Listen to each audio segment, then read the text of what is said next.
데살로니가전서 4장 4절 말씀 다 같이 한 목소리로 받들어 읽도록 하겠습니다. 각각 거룩함과 존귀함으로 자기의 아내 대할 줄을 알고 아멘.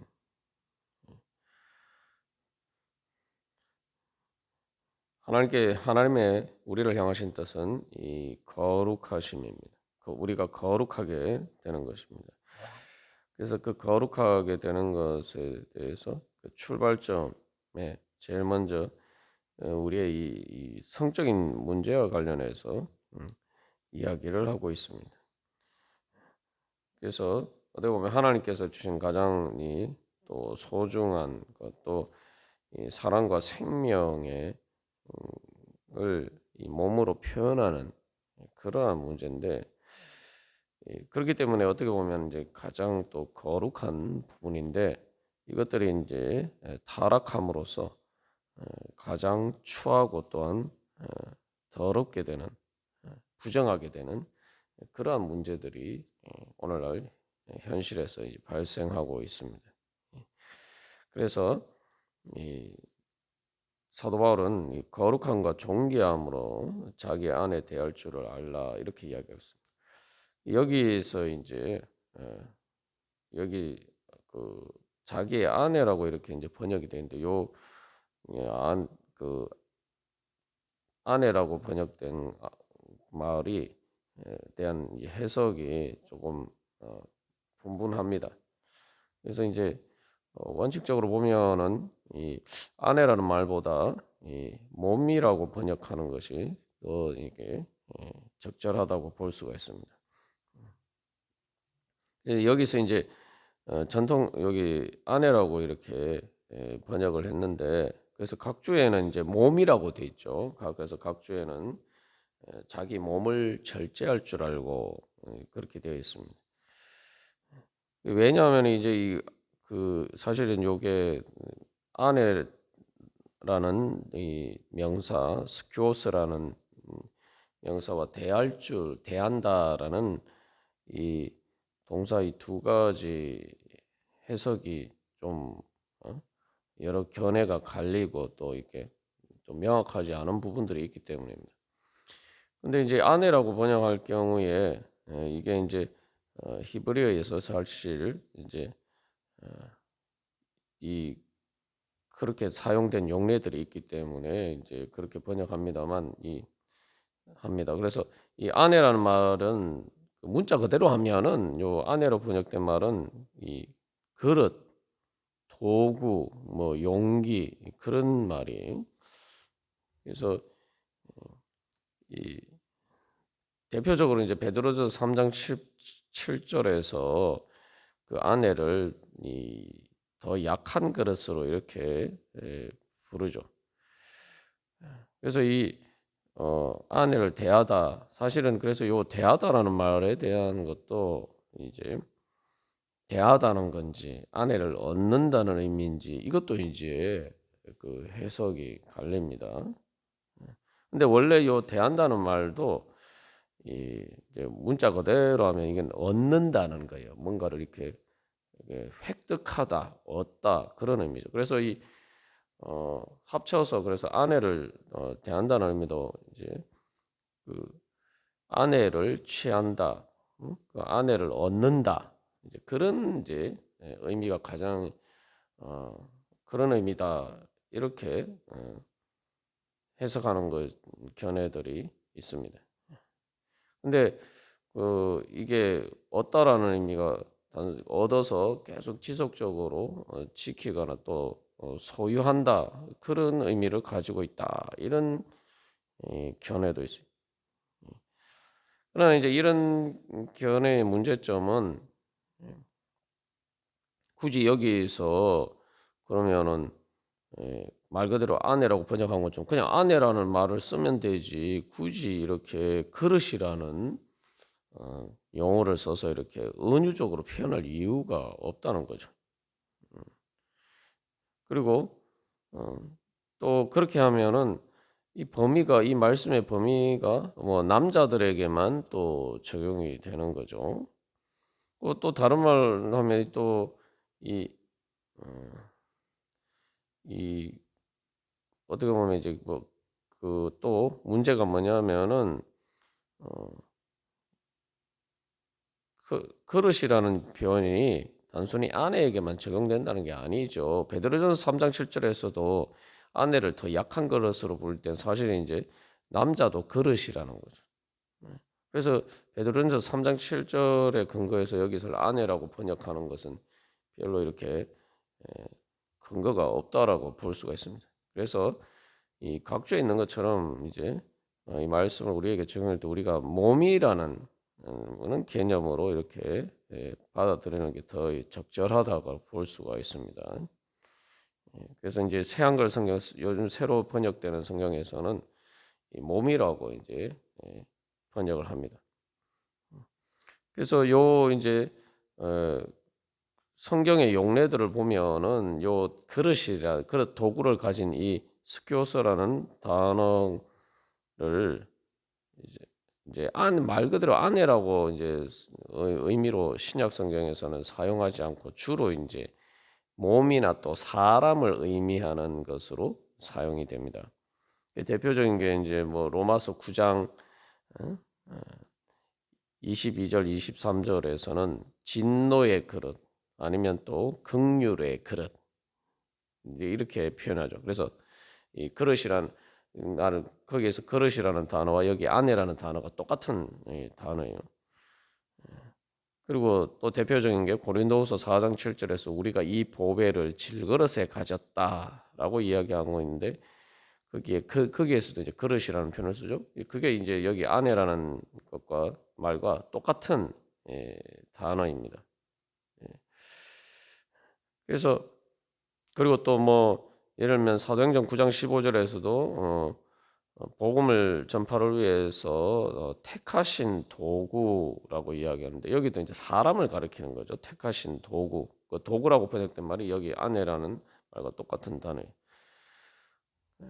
그리고 여기 이제 대한다는 말은 이제 이것도 이제 기본적으로는 획득하다, 뭐 얻다 이런 의미인데 그것을 이제 획득해서 가지고 있는다 이제 그런 식으로 우리가 해석할 수가 있습니다. 그래서 이제 뭐 근데 크게 보면은 이제 그 몸을 대한다. 그래서 몸을 절제한다. 이제 이런 표현을 쓰는데 그게 결국은 이제 또 뭐 좁은 의미에서 남자들에게서는 남편들에게서는 이게 자기 아내와의 그 관계 또를 표현할 수도 있는 것이죠. 그렇게 해서 어떻게 보면 이제 몸이라고 번역하는 의미와 이제 아내라고 번역하는 것이 전혀 다른 것처럼 보이지만 사실은 실질적으로 적용의 범위에서 보면은 이제 몸으로 번역하면 좀 더 적용 범위가 넓어지고 여기서 이 번역처럼 자기 아내에 대한다라는 거 번역하면은 그 안에서 좀 특정한 또 남자들에게 적용되는 그러한 문제라고 볼 수가 있습니다. 그러면은 이게 이제 이것을 통해서 이 말씀이 우리에게 주는 교훈이 무엇이냐 보면은 먼저 여기서 이제 중요한 것은 우리 그 몸을 이야기를 할 때 그래서 이 몸이라고 번역되면 또 실제로 구약 성경의 번역에 있어서는 어떤 부분에서 이제 그 사람의 성기를 표현하는 그런 은유적으로 표현하는 그런 의미도 이제 가지고 있습니다만 이제 크게 보면 이제 몸이라고 번역할 수 있죠. 또 더 크게 보면 이제 사람이라는 의미도 돼요. 근데 여기서 왜 몸이나 사람을 이제 그릇이라고 표현하느냐, 그죠? 요 아내라고 번역된 말의 기본적인 의미는 그릇이라는 게 그릇, 그릇, 도구, 용기. 이게 이제 로마서 9장에서 그 잘 보여주듯이 여기서 이제 우리가 그 하나님의 뜻과 관련해서 우리가 이해해야 될 것은 우리의 몸이 그죠? 그런 음란을 위한 그런 도구가 아니라는 거죠. 그래서 기본적으로 하나님이 창조하신 하나님의 피조물로서 하나님이 만드신 그릇이라는 거죠. 하나님이 만드셨다는 것 자체가 사실은 거룩함, 거룩한 속성을 가지고 있는 것이죠. 그것을 인간이 잘못 사용해서 결국은 그 그릇이 깨트려지는 것이 된단 말이죠. 그래서 로마서 9장 20절에서 23절까지 말씀에서는 이제 사람을 하나님이 토기장이고 그 사람이 그 토기장이가 만든 이제 그릇에 비유하고 있어요. 그런데 사람들이 그 몸을 통해서 하나님께 영광 돌려드리지 못하고 그 하나님께서 거룩하게 창조하셨는데 그것을 죄와 악한 정욕에 따라서 사용할 때 그것 결국 진노의 그릇이 된다는 진노의 그릇. 그러나 우리가 그것을 이 말씀처럼 거룩함과 존귀함으로 이렇게 잘 간수하면은 그것은 이제 긍휼의 그릇. 그래서 영광을 받는 그릇. 그래서 이제 고린도서 4장 7절에서는 이 보배를 질그릇에 가졌다. 하나님의 성령을 통해서 주신 그 하나님의 거룩한 생명을 우리가 이 몸 안에 가지고 있다는 거죠. 그래서 우리가 우리의 몸을 대할 때, 우리의 몸을 생각할 때 이것을 말 그대로 거룩한 하나님의 그릇이다. 이제 이렇게 받아들이고 들어야 됩니다. 그게 하나님의 뜻이에요. 그래서 이제 이 데살로니가가 속한 이 그리스 사회에서는 이 흔히 이제 그 사람의 몸을 영혼의 그릇이다. 이제 이렇게 표현하기도 합니다. 그래서 구약 성경에 보면은 이제 하나님께서 창세기 2장에서 하나님께 사람을 창조하실 때에 흙으로 사람을 만드시고 그 코에 생기를 불어 넣으셔서 사람이 살아있는 존재가 되었다. 이렇게 이제 이야기하고 있습니다. 우리의 몸 자체로는 사실은 말 그대로 뭐 질그릇이라고 사도 바울이 표현한 것처럼 말 그대로 흙으로 된 그릇과 같은 거예요. 실제로 우리의 몸이 구성 성분이 뭐 그 흙이나 이런 것들과 같은 그런 성분으로 되어 있죠. 근데 그런 사실은 뭐 이 생명이 없으면은 결국 우리의 몸도 결국 썩어져서 흙으로 돌아가게 돼요. 그러나 하나님께서 우리의 몸을 창조하셨을 때 거기에다가 하나님의 생명을 불어 넣으심으로 우리가 이제 살아있는 존재가 됐어요. 그래서 우리의 이제 몸도 보면은 생명이 있으면은 이게 일반 그 흙과 다른 그러한 몸이 되고 또 아름답고 또 우리가 이 몸을 통해서 여러 가지 활동들을 하고 하나님의 선하신 일을 하고 또 뭐 성적인 것도 포함해서 이제 하나님께서 주신 은혜 안에서 하나님의 뜻을 따라서 또 사랑하고 그 모든 일들을 할 수 있는 거룩한 그릇이 되었다는 거죠. 그래서 여기서 이제 거룩함으로 자기 몸을 잘 간수하라라는 그런 의미. 그래서 이 우리의 몸이 하나님께서 만드신 그릇인데, 근데 그 몸이 거룩하게 되기 위해서는 그 생명이 있어야 됩니다. 그렇지 않으면 이제 우리가 이게 말 그대로 썩어지는 거죠. 썩어서 흙으로 돌아가는 거죠. 그래서 앞에서 3절에서 우리가 나눴을 때 거룩함이 뭐냐? 거룩함은 생명이고 그 생명은 어디에서 옵니까? 하나님에게서 주어지는 거죠. 생명의 근원이신 영원히 살아계신 영원히 존재하시는 바로 자존하시는 창조주 하나님에게서 통해서 우리의 생명이 주어져요. 그래서 그 거룩함이란 건 다시 말하면은 하나님의 생명이고 우리의 거룩함은 그 우리의 생명의 근원이신 하나님과의 영적인 관계를 통해서 우리는 거룩한 그릇이 되는 것입니다. 우리의 이 육신도 우리의 이 몸도 바로 거기에 하나님의 생명을 담고 있어야지 거룩한 그릇이 된다는 거죠. 뭐 성경에서도 뭐 그런 비유를 많이 들죠. 사도 바울이 보배를 질그릇에 가졌다는 것도 어, 우리가 그릇인데 그 그릇은 그 안에 무엇을 담느냐에 따라서 그 그릇의 용도가 결정이 되죠. 그래서 이 그릇이란 말은 도구, 용기라는 이제 그런 이제 의미를 가지고 있습니다. 우리의 몸이 무엇을 담고 있느냐? 하나님의 생명을 담고 있어야지 우리의 몸이 거룩한 몸이 되는 거죠. 다시 말하면 영적인 생명이 있어요. 단순히 육신의 생명뿐만 아니라 그 영적인 생명이 있어야 됩니다. 그래서 이 영적인 생명. 그래서 성령님을 통해서 우리를 물과 성령으로 거듭나게 해주셨는데 바로 그 하나님의 생명인 성령님을 통해서 바로 우리 안에 영적인 생명이 있어야지 우리의 몸이 거룩하게 되는 겁니다. 말 그대로 거룩한 몸이 되는 거예요.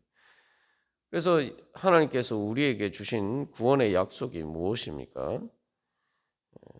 계속 그 종말에 대해서 이제 사도 바울이 이야기를 하고 있는데 특별히 3장 13절에서도 예수님 재림하실 때에 하나님 아버지 앞에서 거룩함이 흠이 없게 하시기를 원하노라라고 이야기할 때 결국 최종적으로 우리가 흠이 없어야 될 것은 우리의 몸이라는 말이죠. 그것은 바로 몸의 부활을 이야기하는데 우리의 몸이 영적인 몸이 된다. 영의 몸이 된다라고 이제 고린도전서 15장에서 이야기합니다. 영의 몸으로 부활한다는 거예요. 영의 몸이 뭐냐? 뭐 영하고 몸하고 다른데 몸이 뭐 영처럼 된다는 의미냐? 이제 그게 아니라 그 몸이 부활하신 예수님의 몸처럼 된다는 거예요. 근데 영의 몸이라는 것은 이 몸이 하나 하나님의 생명을 담고 있는데 그래서 그 하나님의 생명이 이제 영으로 주어지죠. 그래서 우리의 영을 담고 있는데 문제는 이 성령님께서 인도하심을 받는 영이 우리의 마음과 우리의 몸을 지배해야 돼요. 근데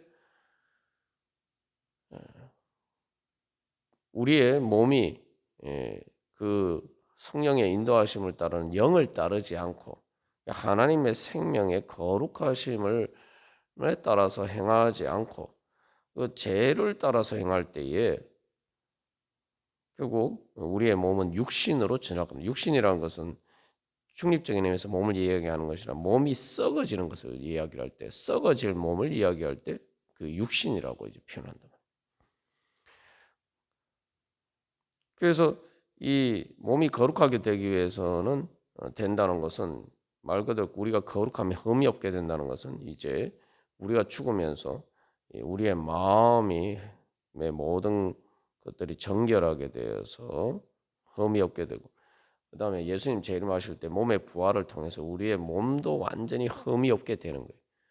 그것은 뭐 부활하신 예수님처럼 지금의 몸처럼 연약한 죽어서 썩는 몸이 아니다라는 그런 의미도 있지만 중요한 것은 죽어서 썩지 않게 되는 그런 몸으로 어떻게 우리가 부활할 수 있느냐 몸이 어떻게 그렇게 되느냐 그럼 바로 영의 몸이 되어야 되기 때문에 다시 말하면은 한마디로 말하면은 이 성령님의 인도하심을 따른 영이 완전히 우리의 몸을 지배해야지만 그게 영의 몸이에요. 그게 바로 영의 몸이에요. 그래서 이 몸이 어떤 지금 현실에서 우리의 육신으로 작용하는 것처럼 우리의 마음을 힘들게 만들고 또 우리가 영으로 하나님의 성령님의 인도하심을 따라서 하나님의 거룩하심을 따라서 행하는 것을 방해하는 이 장애물이 되는 그런 모든 문제들이 사라지는 것이죠. 그래서 오히려 지금도 이 몸이 두 가지 기능을 보여주고 있죠.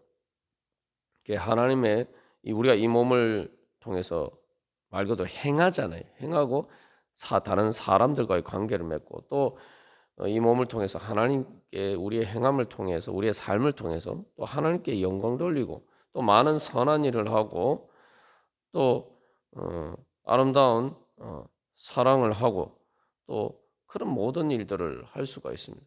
이 몸이 하나님의 거룩한 그릇으로 이렇게 잘 활용이 될 수가 있어요. 그런 도구로서. 그런데 이제 반대로 이렇게 죄를 따라서 행하게 되면은 이 몸이 우리에게 많은 또 장애물이 되기도 하죠. 그래서 당장에 그 몸이 연약하게 해서 뭐 아프거나 병들거나 또 뭐 피곤하거나 이렇게 되면은 우리가 제대로 활동할 수 없게 됩니다. 그리고 또 그렇게 되면은 또 몸에 상처를 입거나 이렇게 해서 또 몸이 나이가 들어서 늙거나면 우리의 그것 때문에 우리의 마음이 힘들어져요. 그죠? 우리의 마음에 고통을 줍니다.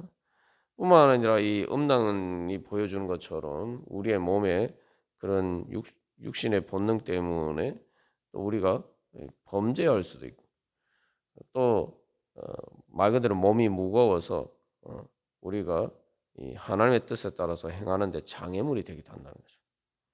이 몸은 지금 우리가 가지고 있는 몸은 그런 이중적인 속성을 가지고 있는데 이것이 이제 우리가 거룩한 도구로 이제 변화시켜야 되는 거죠. 그래서 이 마지막 결국 이 이중적인 속성을 가지고 있는 몸이 바로 완전히 영에 의해서 하나님이 주신 영에 의해서 성령의 능력으로 완전히 거룩하게 되어서 그 거룩한 도구가 100% 완전하게 거룩한 도구가 되면은 그게 바로 거룩함에 이제 흠이 없게 되는 그런 구원의 완성이 되는 것입니다.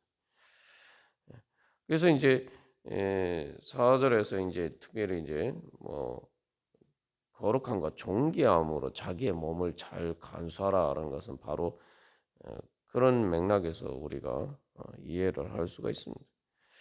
그래서 우리가 오늘도 내 몸으로 내가 어떻게 살아가느냐 그게 사실은 우리가 거룩하느냐 아니면 우리가 부정하느냐를 결정하죠. 그래서 우리가 이 몸으로 정말 하나님의 거룩한 그릇이 되어서 하나님의 거룩하심을 나타내는 그러한 자리에 설 것인가 아니면은 이 몸으로 오히려 죄를 따라서 행하서 죄와 사마의 권세에 따라서 행할 것이냐. 우리가 다시 한번 하나님 아버지 앞에서 주여 우리의 몸이 또 우리의 몸으로 살아가는 삶이 하나님 앞에 거룩한 도구가 되게 하여 주시옵소서. 거룩한 그릇이 되게 하여 주시옵소서. 그래서 주님의 영광이 제 몸으로 사는 삶을 통해서 나타나게 하여 주시옵소서. 우리가 그런 소망하면서 다 같이 기도드리시겠습니다.